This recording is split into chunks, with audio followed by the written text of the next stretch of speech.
In any community, the school plays a very important part, not only because it provides education for the children, but because it also creates a common bond between the families who meet together for school functions and support groups. The activity of a rural district in particular can be judged to some extent by the rise and fall of its school. And this is particularly evident with Pater because the dominant years of community activity coincide with the period that the school was open. The Pater Public School opened in 1918 in the newly built hall with 19 students and peaked at 48 students around 1928 when the new school building was opened. From then on, numbers commenced a slow decline until the Second World War years, when there was a brief surge, and then the numbers levelled off until the closure in 1955 with 19 students on the roll. This being the same number as when the school first opened. It is indeed fortunate that we have to speak to us today a former principal of Pater School. W.R. Parsons was head teacher at the school during the years 1933 to 1938. And I hope I have still left him something to reminisce about the school years. Ladies and gentlemen, will you please stop talking, keep still, sit up straight, pay attention to Mr. Ross Parsons. Thank you. Distinguished guests, ladies and gentlemen, I'm speechless. Finding it very hard. I've brought along today my course of instruction. It was printed in 1930, and this was the book that I brought with me to Pater, and from this book all our lessons were prepared, and our success as a teacher was judged by the district inspector. Now, Mr. Chairman, you did give a bit of the history, but I think I can give you a little more.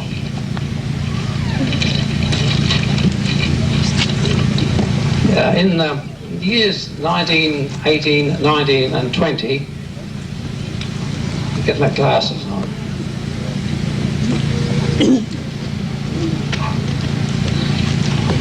There were 8 grades in the primary school. The children of grade 8 sat for the qualifying certificate, and the school year was divided into 4 quarters. In about 1924, the 4 quarters changed to 3 terms, but now we are back with 4 quarters.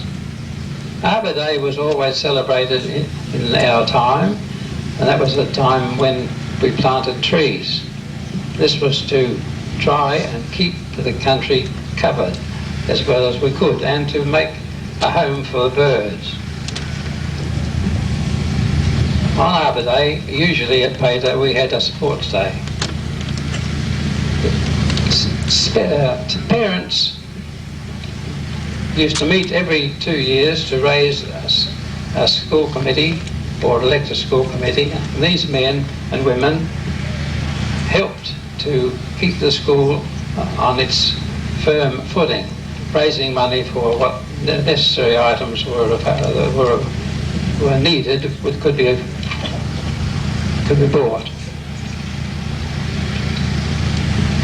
We always started school by marking the roll, and I'm going to try and find out a little bit about the people that are here today. In this group there must be many people who are descended from the early settlers, and I'm going to read the names of the children that attended Pater School while I was here, and I'll start alphabetically. And if you could would you raise your hand if you are a member of the family that I have mentioned? The first family is Ansell. Now, if you are an Ansell or are related to the Ansells, would you put your hands up? There are a few. We're all here. We're all here. Six of them are here anyway. Seven? Yeah. Right. Now, the Beer family. There are many Beers. How many are related to the Beers? Put your hands up, please. Well, there are quite a few there too. Give them a clap, I think, also. Next come Christies. There are many Christies? No? Oh, no, noisy people they are. Good on you. The Drabs family. Yes, I can see one or two. Right. Eckerman family. Right. We're coming to life. The Figott family. I noticed that some people couldn't come, but there may be some Figotts here. Right. Thank you. The Henske family we've heard from. Thank you. Hondo is a name that wasn't in Pater really, but there was a family sickness and the Hondo children, for some months or a while, came to live with Mrs. Westbrook. Any Hondos here? No. Mann, I talked to several of the Mann children. I know they're here. Right? And there are quite a few of the May families here. One in front I can see very well. Mitchell is another name which was mentioned with an apology. And I know there's Russ Mitchell here. The Nikolai family, I know they're here too. I've been talking to Jack Saxey. Jack wasn't a member of the Saxey family that came to the school, but his sister Marge was. And Jack was a very good cricketer and footballer.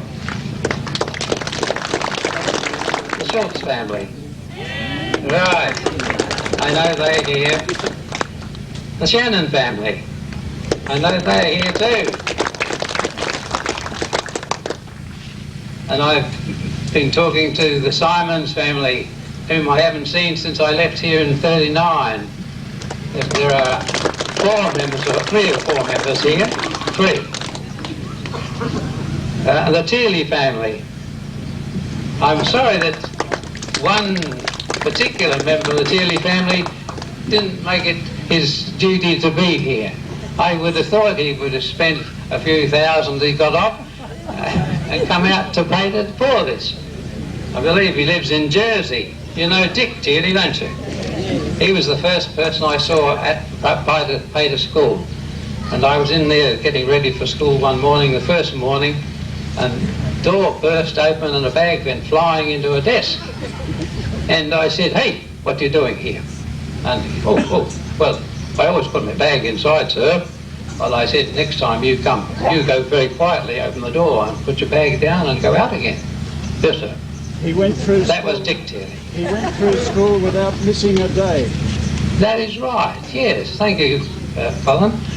Dick Tearley did. He attended school every day. The school was open while he was at school, And got even a though medal. he was sick, half dead. And got a medal for it. Did he get a medal? Did he? No? Oh dear. Was that the school committee? No, the education department. Was it? The Westbrook family. Over the years, where is he? But like, they talked about Joe. I don't call him Joe, but everyone else did. He was Rex. He was the best cricketer, boy cricketer, we ever had in Pater. Now I suppose there'll be an argument about that. But one day we were playing, I think it was Potter, and he opened the bowling, or else was the second bowler. I'm not sure if it was first or second, but he ran up and flicked his left arm over, landed the ball just outside the off stump and hit the off stump out. And that poor fella went out, and someone else came and got in his place. He ran up exactly the same way, and he flicked his hand over and landed in the same spot, hit the same stump, and he walked out. I think he missed the third, I'm not sure, but the fourth, I think it was. He did the same thing, and the third wicket went over. We beat Piatt that day, I think. Did we?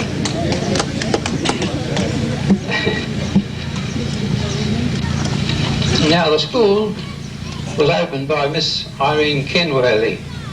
She had been at a school at Corney Point over on the East York Peninsula.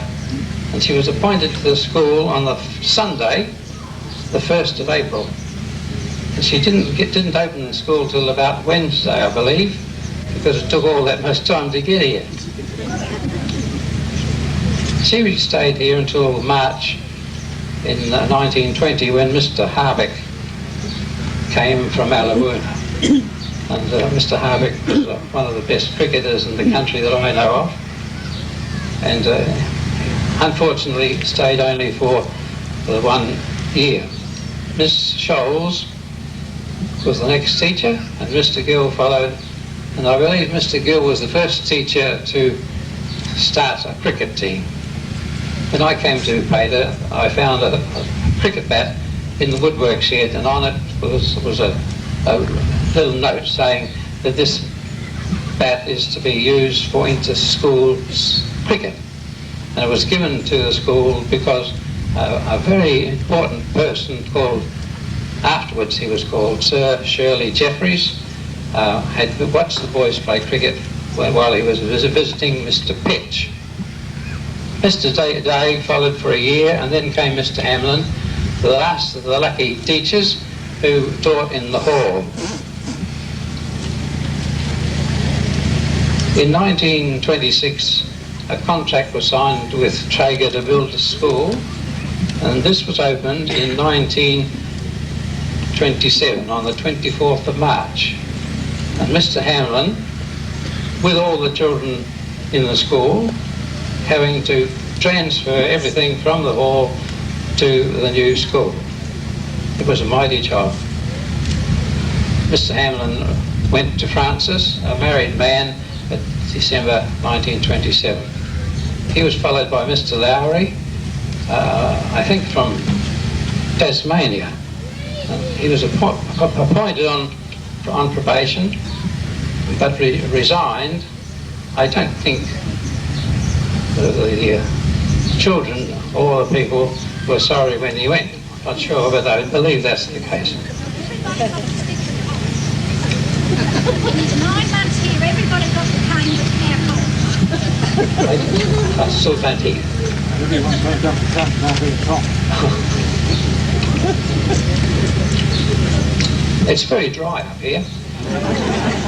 Mr. Alexander took over the school, and when he came, things were improved enormously.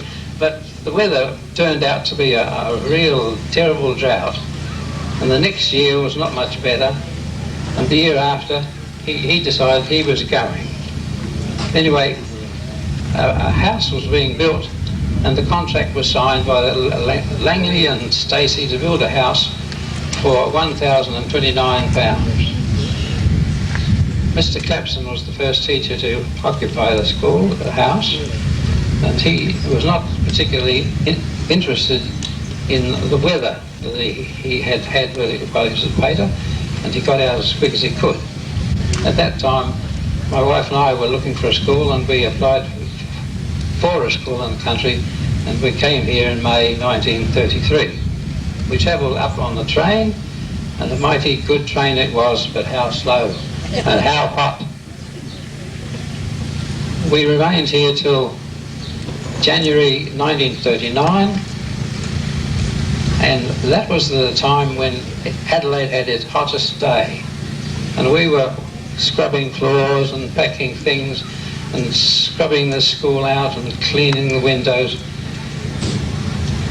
117.9, 48 degrees Celsius, and we were really and truly done. Anyway, we got away. I went down to the city and stayed in the city practically with the suburbs until I retired. Following me was Mr. Crowe, who unfortunately was kept bound in Pater for 7 years during the war, and there was no movement during the war, and he was most unfortunate that he had to stay quite that long.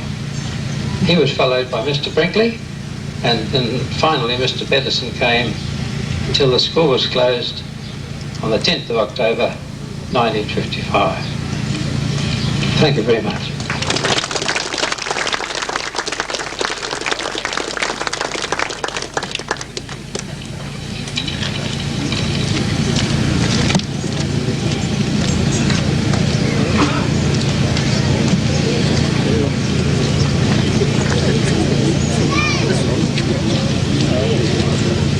Thank you very much, Mr. Ross Parsons.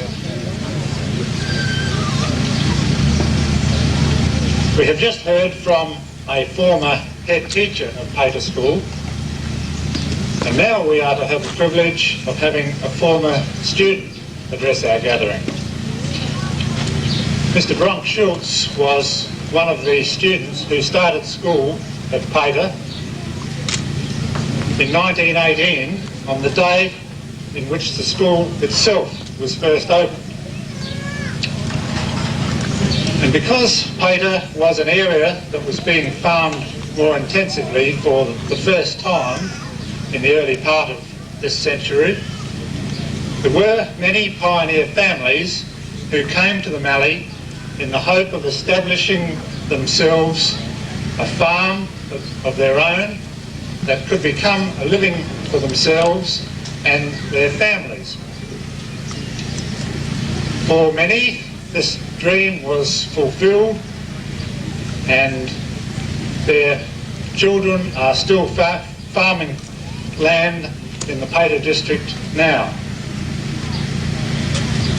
There were, however, some families who, despite great effort and sacrifice on their part,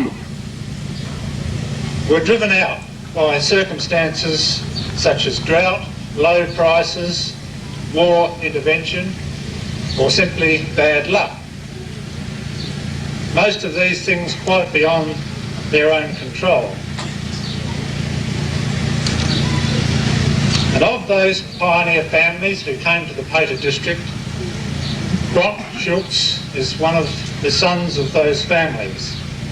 And he arrived in Pater with 4 brothers and 1 sister in 1914 to farm a few kilometres west of Pater. And after leaving school in 1925, he had to take any work that was available. And this included being a brickies labourer, making tanks, and working for the council on the roads for 5 shillings a day. He was able to do some share farming, and in 1931 he reaped a good crop of 1,000 bags, which returned him £250. It did transpire, however, that farming at Pater was not to be his lifetime work. And after a period of running the general store at Wonka, he joined the stock firm of Goldsborough Morton Company and continued as a stock agent until his retirement. Bronk has taken a keen interest in our planning for this reunion, and I'll now ask him to speak to you in particular about sport in Pater. Thank you, Bronk Schultz. In Pater. Thank you, Bronk Schultz. Mr. Jackson, the chairman of the committee, Mr. Payne, ladies and gentlemen. Firstly, I wish to thank you for your introduction. My subject is the sports clubs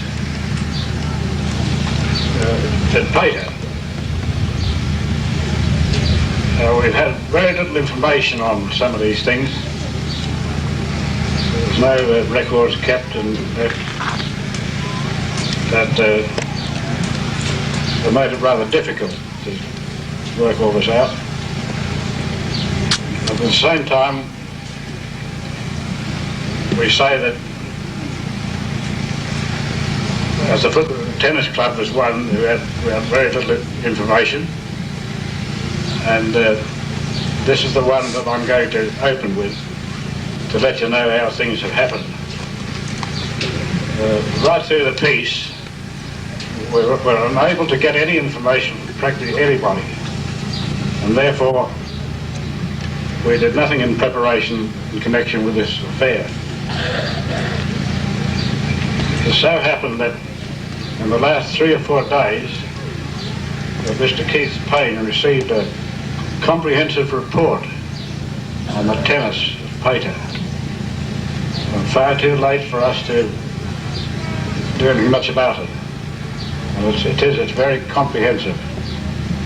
And together with that, there's also nearly 200 names who became members during the period of that occasion of lockdown tennis at Pater. In this preliminary show, the Pater tennis team opened in March 1926 and closed in 1972.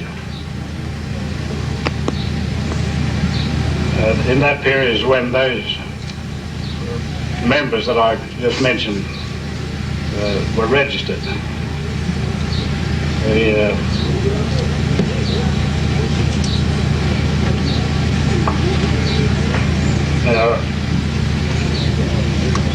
That document that we received here 3 days ago or thereabouts is here in the photograph section in there for all you people to read who wish to. It's, I say, it's quite a time to go through the whole lot. So we haven't dealt any more with that side of it at all, but I do want to bring this about that we have a man now who was a child born here, who was the best and finest tennis player that the Upper Murray ever had. And I think you might, or most of you know who that is. And that is Gemmill Payne. He's the father of Keith. And Gemmill's here today.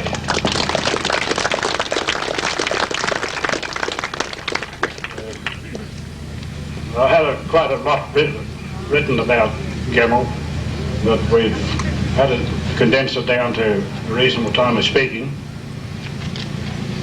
So Gemmill had a very successful career, and culminating in his selection in the Linton Cup in South Australia, for which he was acquitted himself very well, I can assure you.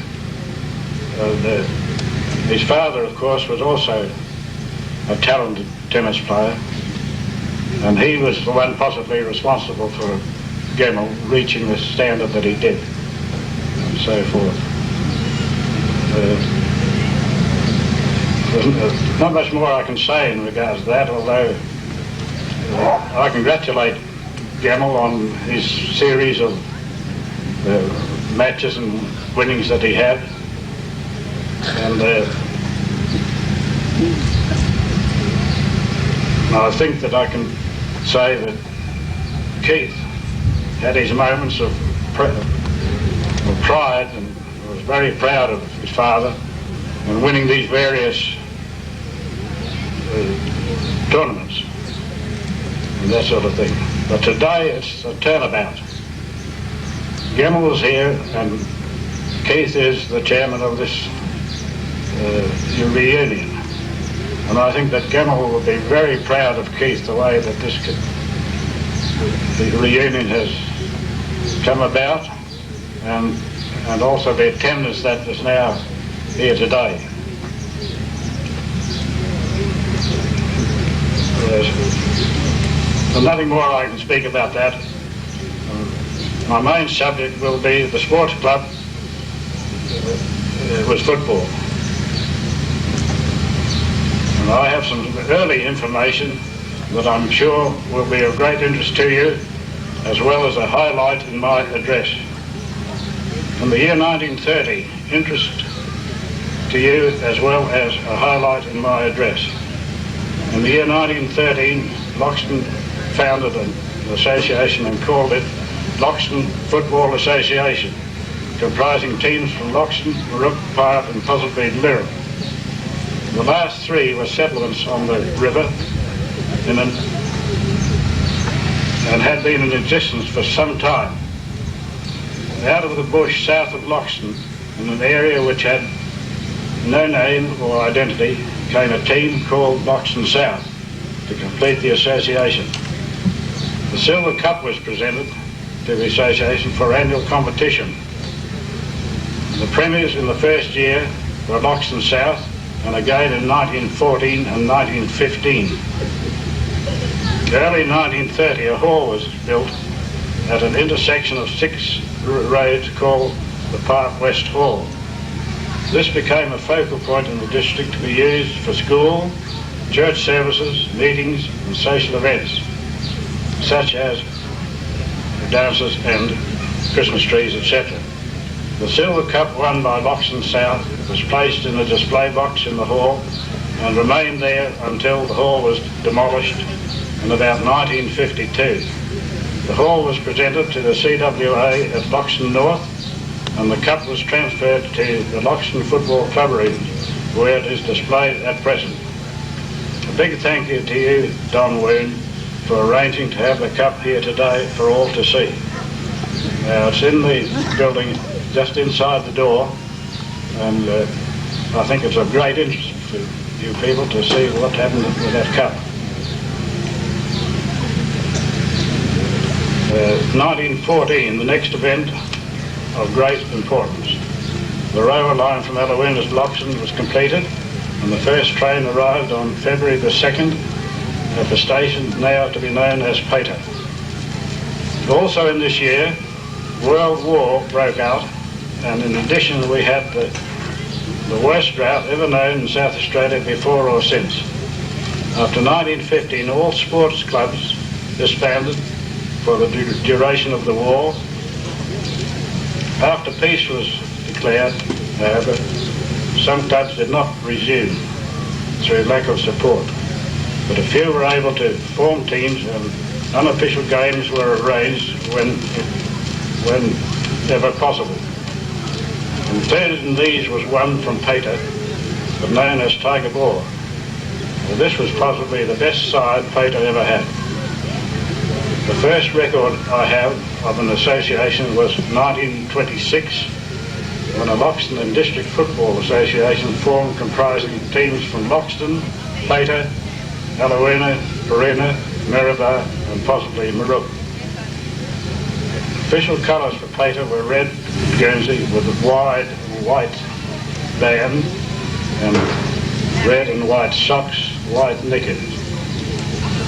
Next we learn that work had commenced on the construction of Lock 4, and the association was advised that a team would be entered in the 1927 competition. This they did with a strong combination of ably assisted with a number of league players from Adelaide. Consequently, they were premiers in 1928 and 29.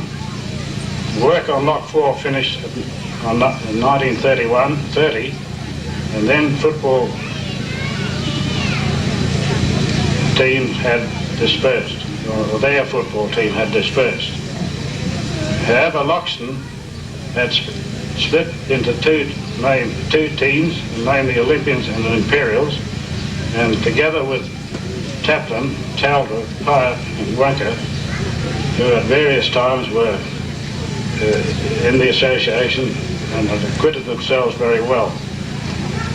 Games were continued to flourish until 1939, when World War II broke out, with early enlistments and a rapid decline in the members. Football clubs had to be closed. Well, this ended the football era. Now, I'll say just a few words regarding to the cricket.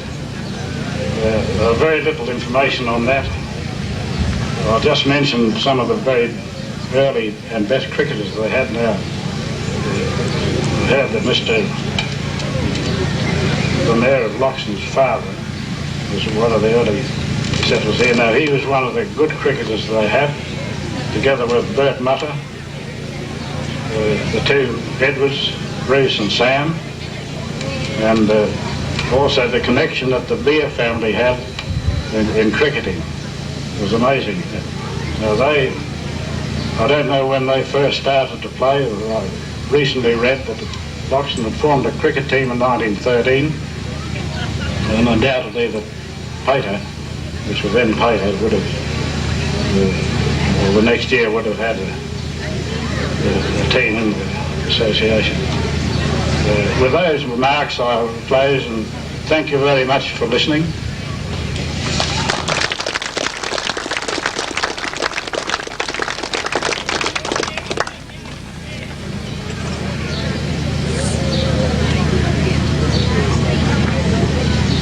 When wheat growing first commenced in the Pater district,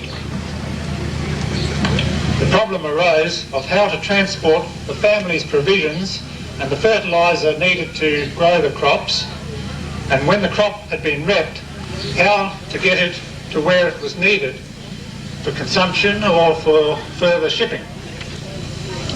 Now, in the days when horse-drawn drays were the common form of transport for any heavy loads, the only option for the early settlers was to make the long haul to the river. It was found, however, that the paddle steamers were very unreliable due to the frequent occurrence of low river levels.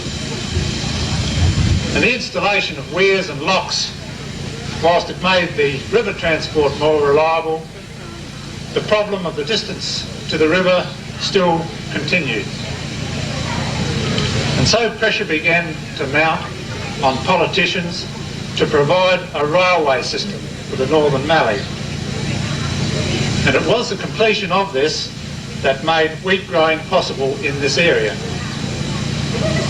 The building of the railway was most certainly the commencement of community life in Pater.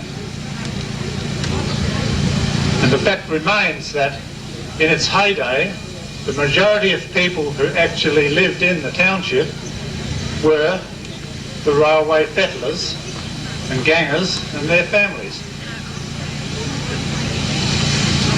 It is therefore appropriate that we have been able to tie today's reunion to that event 75 years ago when the first train arrived at Pater siding. It is also appropriate that we have with us today a representative of the railways. And we welcome Dr. F.N. Affleck, Assistant General Manager, Corporate Relations of Australian National. Dr. Affleck obtained his qualifications in History and Economics in Vancouver, Canada and London, UK. Since moving to Australia in 1972, he has been heavily involved in the transport industry in West and then South Australia. He has been with Australian National for 4 years, and one of his responsibilities, I note, in regards to the corporate relations section is heritage. And heritage and history are part of today's events. And I have pleasure in asking Dr. Fred Affleck to speak to us. Thank you. It was indeed an honour to be invited to speak at such a gathering as this. It's marvellous to see these former towns, of which a number of buildings in very good condition, I see remain. It's marvelous to see so many people turning out to such an event as this. As you've already heard, my credentials to come to Pater are relatively remote, being employed with the railways for a fairly short time. You can also tell from my accent that although I am now an Australian, I was not born here. My mother was born and brought up in a very, very similar town to this in Saskatchewan in Canada, which was a wheat-growing area, at about the same time as the railway came through Pater for the first time. What I'd like to do today is give you a few snippets of history from the railway in Pater, which may interest some of you, because I suspect some of the names may be familiar. It was on the 26th of January, Australia Day weekend in 1914, that the siding was opened in Pater. It was a week later, on the 2nd of February, as you've heard, that the first railway train came through Pater. The railway from Allavoona to Loxton cost only £60,000 to build, a very great deal of money in those days. Doesn't sound like very much today, but I'm sure it was a massive undertaking. About 3 weeks after the first train came through Pater, a track maintenance gang was appointed to repair the railway in this area, and the ganger was a Mr. H. Reed. I don't know whether there are any family of Mr. Reed or some of these other names I'll read out, but perhaps people might stick up their hands if they recognize the names. The gang that worked with Mr. Reed were a Mr. Thomas, a Mr. Dolan, Mr. Williams, and a Mr. Fulton. I'll leave these details behind when I've finished. A telephone line up through Pater between Allavoona and Loxton was established in 1916 in November. So for those 2 years, I can imagine the community, while it did have good transport from 1914 onwards, was still a fairly isolated community. Barracks accommodation and houses for the railway workers were established in 1920, and train control lines, which meant a much more sophisticated and regular train service, were installed in 1928. Now those trains which started working in 1914 were mixed passenger and freight trains, which was very often the case in those days. They arrived from Adelaide on Monday, Wednesday and Friday, 3 days a week, and departed on the other 3 days of the week apart from Sunday. Locomotive power was provided by a number of different types of locomotives, usually very small ones compared with the sort of trains that we have seen since then. They had what is known as a bogie lavatory coach, which meant a very small passenger coach with a lavatory on it, which must have been fairly luxurious compared with what went before, and also a brake van which had 2 passenger compartments. And the train fares in those days, you might be interested to hear. A return fare between Pater and Adelaide was £2, 2 shillings, 6pence in 1914, which by my reckoning is about $4.50, $4.25, which, taking account of inflation, is probably not much different from the cost of driving to Adelaide in your car nowadays. Of course, when people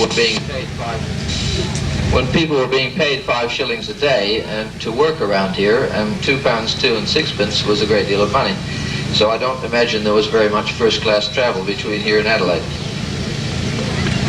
On the 2nd of November 1914, not long after the war started, and I can imagine that may have had something to do with it, mail services to and from Pater commenced.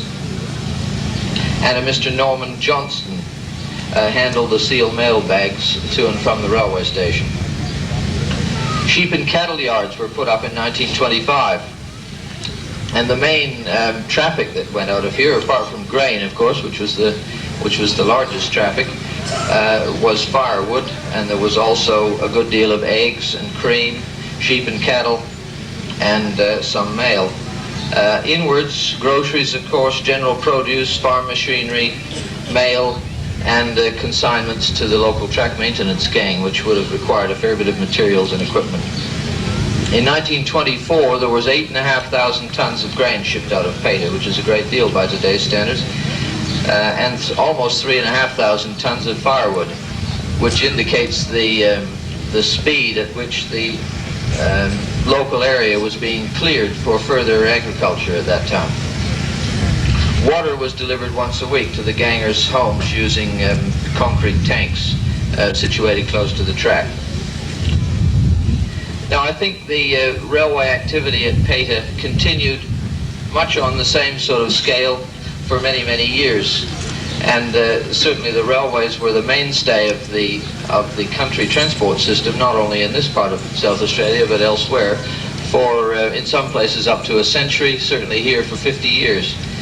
They don't have nearly the same importance these days in country South Australia because, of course, since the 50s and 60s, most of the tasks formerly performed by the railway are now done more than adequately by road transport. We have very good roads now, and in those days, of course, there was really no alternative to the railway. There have been many changes in rail services since the 50s and 60s, most notably the closure of a great number of sidings and small stations, of which Paita was, of course, one. Now, that doesn't mean the railways have disappeared or gone down or been wasted away. In fact, since the 1960s, I think the amount of traffic carried by the railways in South Australia would roughly have tripled, but of course it's going to different places. The main purpose of the railway these days is very large tonnages of traffic carried between capital cities and into our major manufacturing centres. We carry enormous quantities of steel and other construction materials, huge numbers of containers of manufactured goods for export and import, and enormous amounts of grain, coal, fertilizer, mineral concentrates, and so on. So the railways are still a thriving industry in South Australia. It's just that they do a slightly different job. As late as 1965, however, there was still sufficient activity in Paita that the siding was relayed by railway labour with heavier rails so that we could carry heavier traffic out of Paita. But after that period, when control of trucking in South Australia diminished very rapidly and trucks could move in and take business from railways pretty freely, traffic out of Paita and many other small places like this declined very rapidly, and on the 1st of February 1980, almost exactly to the day, 66 years since the first train came through, the Paita siding was closed and there was no further goods taken in or out of Paita. Of course, the passenger service had closed a few years before that. I have here a number of pieces of information which may be of use to your committee and people who are interested in compiling the history of Paita and its railway services and other aspects of Paita's history, and I'll leave those with Mr. Payne. Thank you very much for listening to me, and I hope the rest of your day goes very well. Thank you, Dr. Affleck, for taking up your time to come to us and speak to us today, and also to Australian National for donating the cheese knob, now residing on top of the cairn. Now, those of you who don't know what a cheese knob is are going to have a pleasant surprise a little bit later on when the cairn is unveiled, so I won't give you any more details now. Several dates have been mentioned for the arrival of the first rail train at Paita siding, and the committee commenced by researching this and decided that the 2nd of February was the day when the train actually first arrived at Paita, and we based our planning on that. That's why we're holding it at this time. But somewhere along the line, the dates on the glasses got transcribed incorrectly, so those of you who purchase glasses may find an incorrect date for the arrival of the train, but I don't suppose it really matters unless you're really historically minded, so I just thought I'd pass that message on to you.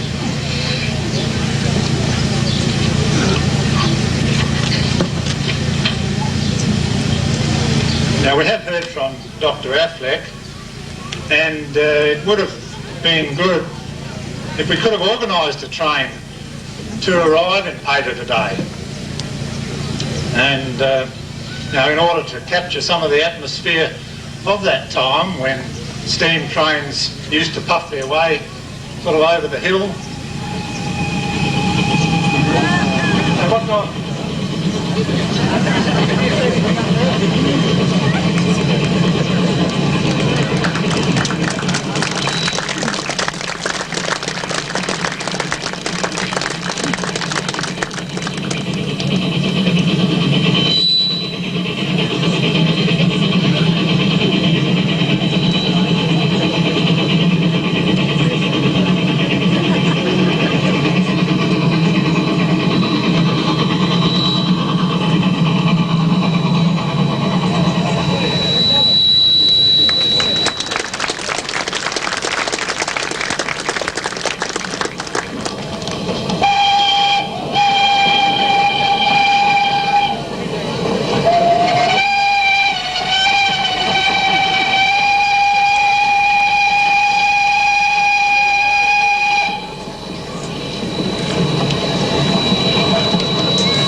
Thank you, Eric, for all that. After that small diversion, we come now to the unveiling ceremony. And there have been several surnames that have been prominent around Pater during its existence. And the names of Beer, Christie, Drabsch, Fegert, Nikolai, Schulz, Shannon, Tearley, Westbrook, Woon, I could go on.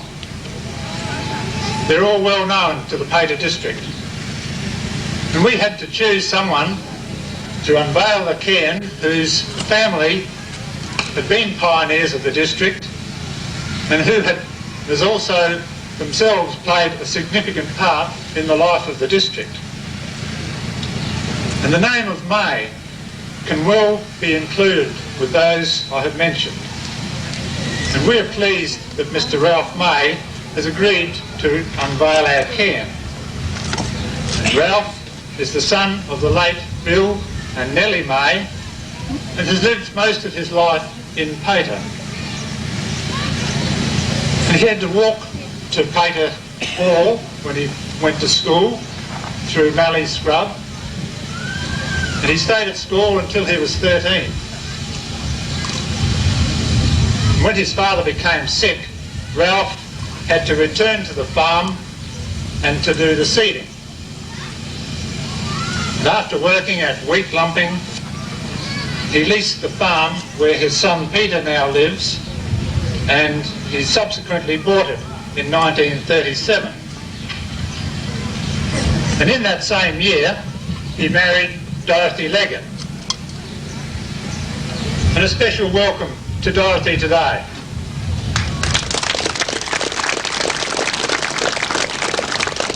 And we remember with gratitude the contribution she has made as pianist at so many Pater functions.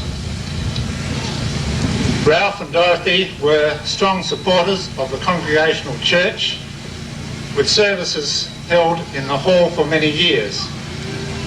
And Ralph ably served the ratepayers of Park Ward on the District Council of Loxton for 17 years. And one of his most important roles with Council was as Chairman of the Roads Committee. And it is a standing joke among ratepayers in a rural council that those of their number who are willing to stand as councillors do so to ensure that the road to their farm is kept in good order.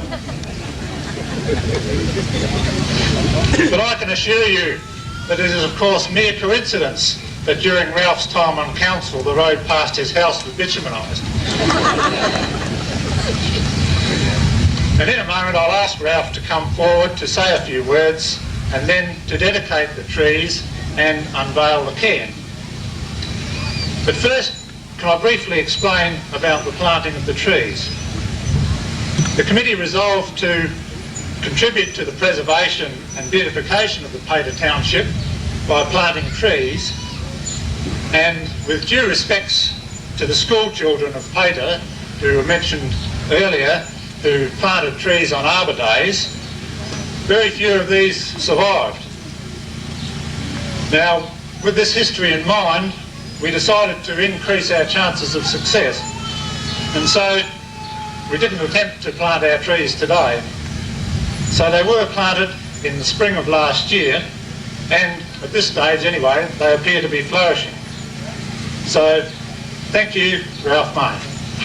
Jackson, ladies and gentlemen, it is indeed an honour for me to be asked to unveil this cairn here today.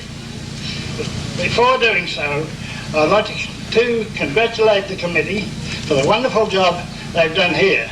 Dorothy and I would have liked to have been with them, but unfortunately 1988 wasn't very kind to us and it was a bad year and we were not able to do it. But they've got everything done perfectly. They've even got the jolly weather to suit them. And that's been pretty hard to do, I can assure you.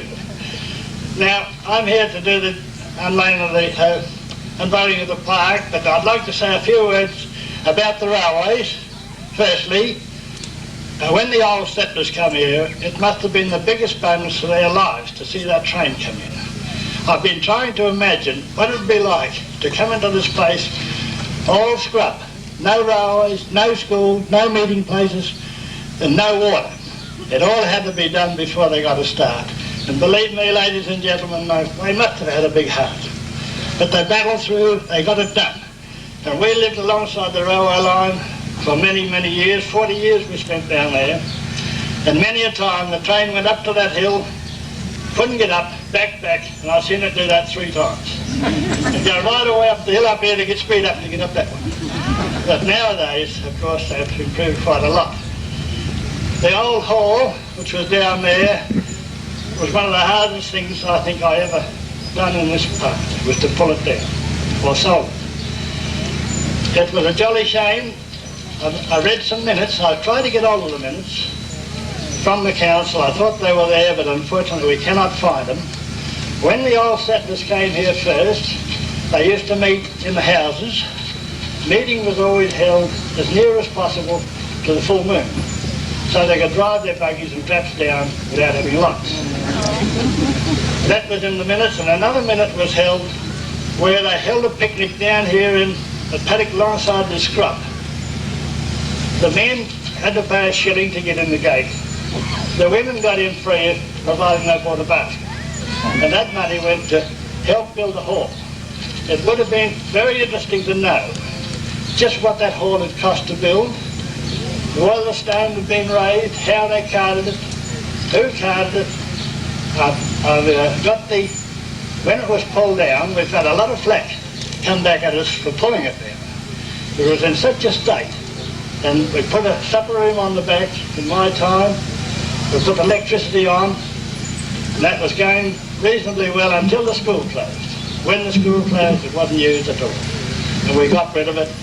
And after a lot of talk and debating, we sold it, and I got the foundation stone out of it. That's all we wanted. And that's in the building at the Loxton Village, historical village.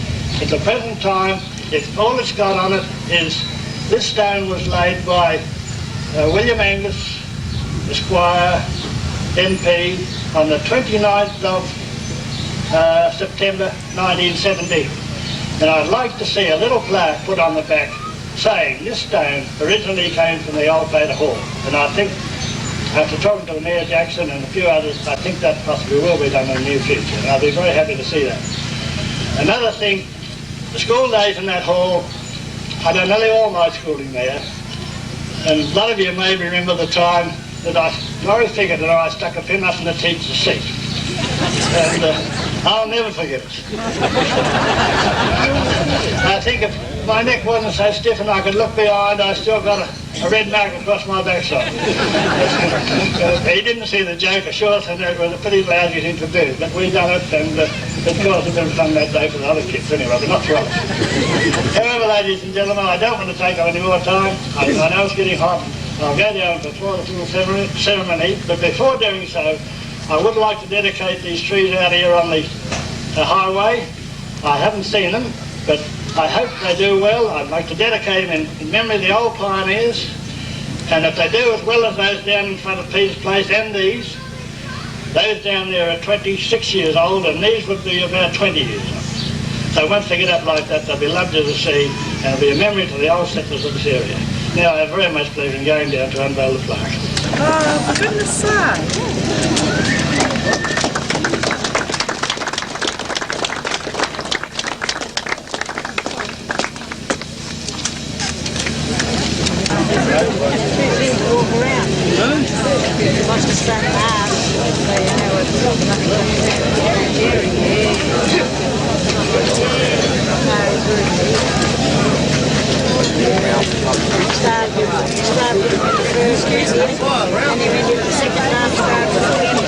Can't help it, but you're there.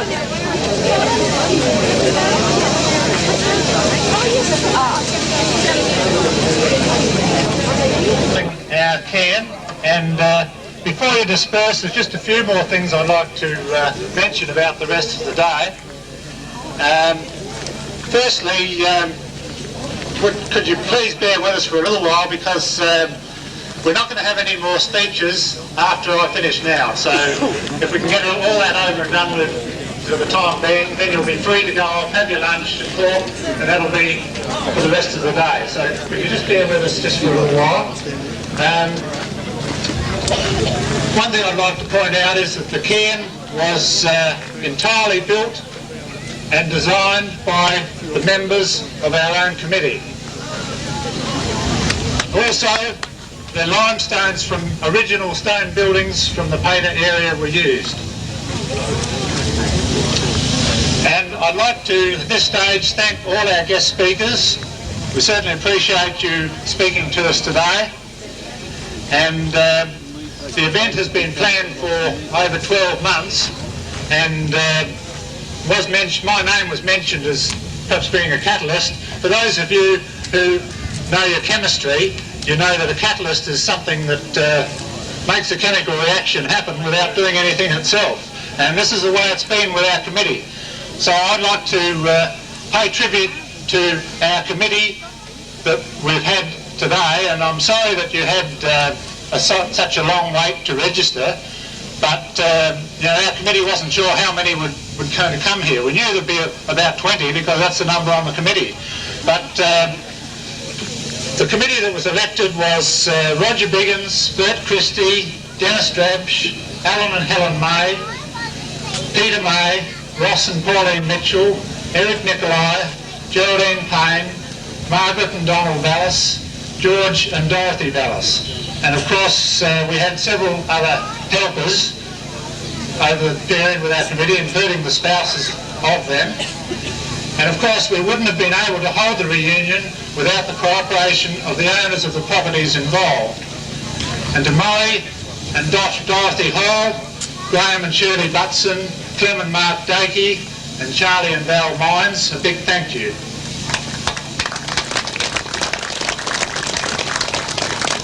And at this time also I'd like to thank the many other people who have contributed in some way to make the day a success. I'm sure I missed somebody, but special thanks to Bill Shannon for painting the sign, Mark Hand for the loan of toilets, Brian Munchenberg for the loan of a cool room and his expertise concerning the power supply. Thanks to Kasaki Transport for the use of their tent, Dennis Snodgrass for taking the video, Eric Nitschke for providing the cool drinks van, Frank Giddings and his helper for bringing the model trains, the members of the Vintage Car Club for bringing their cars, and our friends and helpers from the Back to Alawoona Committee. A big thank you, and could you put your hands together for the guest speakers, the organisers and the helpers. Thank you.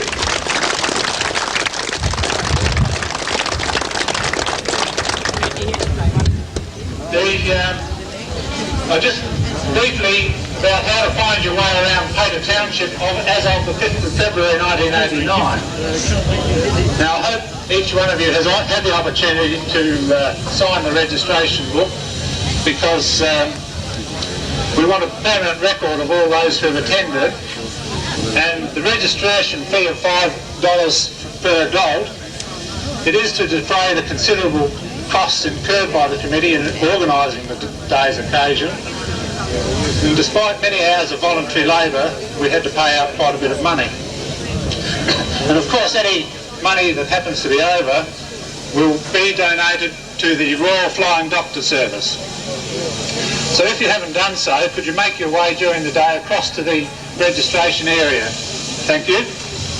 Now, the shop portion for Pater residents for so many years will be open as a display area with many interesting items of yesteryear. The garage at the rear of the shop has many interesting items, and in the shop you'll find souvenir glasses for sale. These have been specially inscribed for the occasion. In the rear part of the shop are housed the many historic photographs that have been loaned. Copies of some of the photos may be ordered, as well as copies of a videotape of today's events. And then, please note this, the old school building is definitely open for inspection, courtesy of Graham and Shirley Butson, to allow people to relive their school days and to view the numerous items of interest. Now, if you would, some of the more elderly ones, if you'd like a ride to the school building, and if you would like to speak to one of the drivers of a vintage car, they may well be willing to drive you around to the school building and back again. So that offer is open. Now, on the site of where the Pater Hall once stood, you'll be able to see an earth map. And if you don't know what an earth map is, best you go and have a look. Because on that earth map you'll find the owners and occupiers of individual farming properties over many years identified. And on the oval there'll be a cricket match. A special pitch has been laid to the occasion. If you're thirsty, no doubt you'll find the bar or cool drink store. And we thank the Rotary Club of Loxtons for supporting our day by supplying freshly squeezed orange juice. Also supporting us is Harley Swanbury and his ice creams. His special ice cream made of pure fruit is certainly worth trying. The Apex Club have brought their merry-go-round so that the children will have some entertainment. And one display you may miss, unless you know about it, is the model trains display, which can be found in the shed just over there, southwest of the marquee. Now, there is a map around of the historic sites of Pater, and at each historic site there's a marker. So there should be something of interest for everybody today. Now, we won't interrupt your day any further. It's up to you to do the talking. So once again, thank you to all who have made the day possible, including those who have made a special effort to be here. So this completes our formal part of the Pater Reunion program, and I hope you enjoy the rest of the day. Thank you.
it's actually connected. Or rather, it's there, but it has their well down to connect it.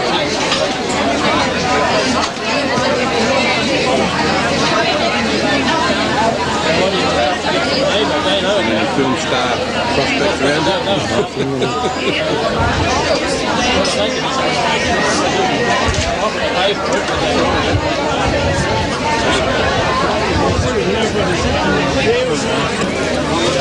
You only catch up with the names of people who have come to the reunion at this time, and those who have been mentioned to me are Mr. Mick Kinane, and I think he probably be one of the oldest people who was over here. It's good to have Mick along. Also, Norman Thompson was the first person to build the Pater store, and there were a number of members of his family here as well. So we're welcome them along. Also, my Cameron's wife, Melba Wood. We'll be done later. So welcome all you people along. If anyone else has any names they'd like to announce, please see me. The other announcement is that Bill Mick and I would be quite happy to take anyone up on this airplane if they'd like to see Pater from the air. So if anyone wants to go up, see.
Well, a real happy lot here. A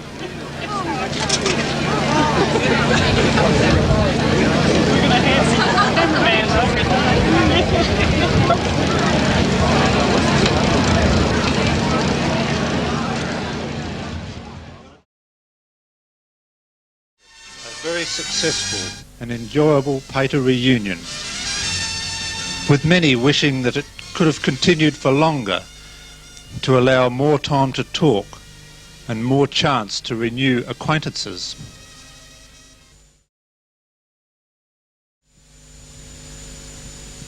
The reunion committee wishes to thank the persons responsible for the production of this video. Chief camera operators were Keith Payne, Dennis Snodgrass and John Rotie. And we're indebted to John Rotie for allowing us to use the segment of the tour through the shop from his personal video. And special thanks to Gerard McKerney for the editing and duplication.